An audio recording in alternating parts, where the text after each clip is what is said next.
Impeachment is one of Congress's most serious and consequential powers, a constitutional tool designed to address presidential misconduct and protect the nation's democratic foundations. It's not a criminal trial, but a political process, crafted by the founders to prevent any president from becoming a king or dictator. Impeachment is a safeguard, ensuring that no one, not even the president, is above the law. The Constitution allows Congress to remove a president for treason, bribery, or other high crimes and misdemeanors. A deliberately broad phrase that gives lawmakers the flexibility to address a wide range of abuses of power. The process is intentionally difficult, requiring both the House and Senate to act. This reflects the gravity of overturning the will of the voters and the seriousness of removing a democratically elected leader. The House of Representatives has the sole power to impeach, needing only a simple majority to bring formal charges, called articles of impeachment. This is the first step in a long and challenging process.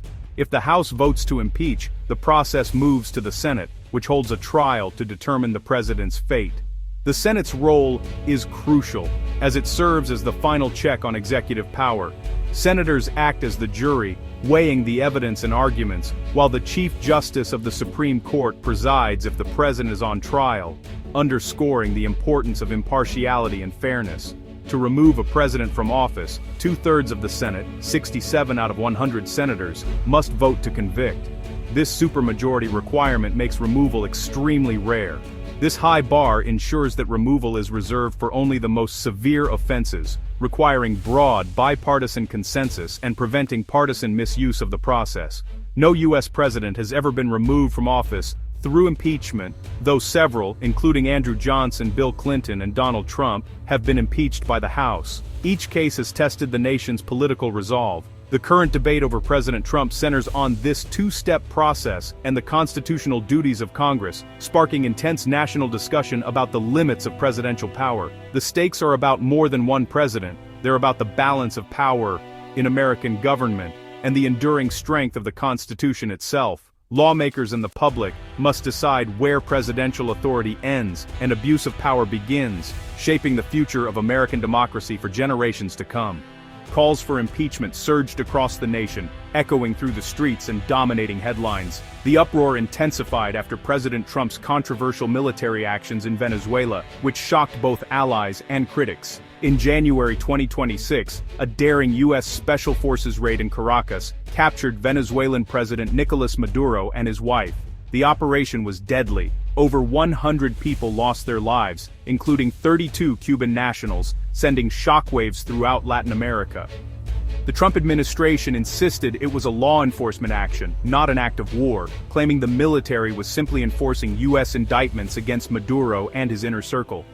Vice President J.D. Vance dismissed the War Powers Act as unenforceable, a statement that sent shockwaves through Congress and raised fears about executive overreach. In a televised address after the raid, Trump declared the U.S. would temporarily govern Venezuela and threaten further military strikes if necessary, dramatically escalating international tensions and uncertainty.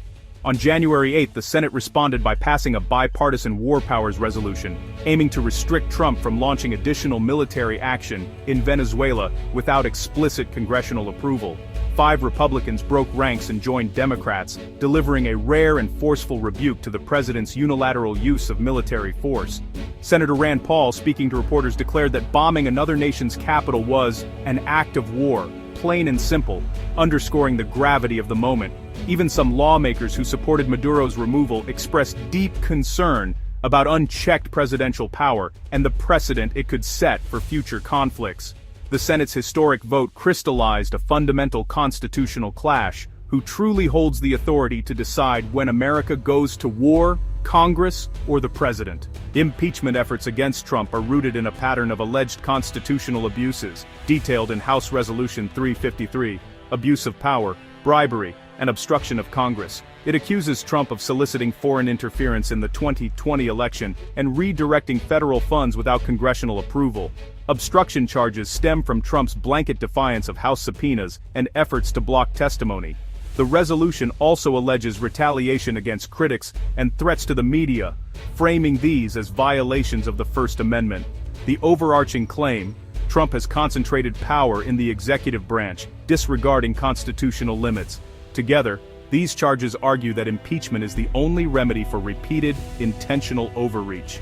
The Venezuela operation is just the latest in a series of actions critics say show Trump's disregard for constitutional limits. He's made aggressive threats toward other nations and pursued unpredictable foreign policy moves, often without consulting Congress.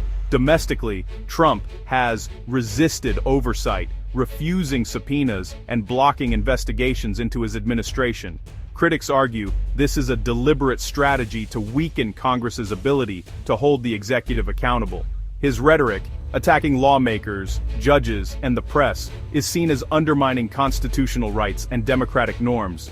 For impeachment advocates, these actions threaten the rule of law and the foundations of American democracy. Despite detailed impeachment resolutions introduced by Democrats, the House has not voted to impeach President Trump. The process has stalled, leaving many Americans wondering why action hasn't been taken. The main reason is simple: Republicans currently control the House of Representatives and set the legislative agenda. This majority allows them to block Democratic resolutions from ever reaching a full vote, effectively halting the process before it can begin. GOP leaders have consistently defended Trump's actions, arguing that he acted within his constitutional authority, particularly on issues like Venezuela. They frame the impeachment efforts as partisan attacks rather than legitimate oversight. Strong party unity among Republicans creates a nearly impenetrable firewall, making impeachment virtually impossible without significant defections from their own ranks. Democrats, meanwhile, lack the votes to force any action. Their only option is to build their case in the public eye, hoping to sway public opinion and eventually shift the political winds in their favor.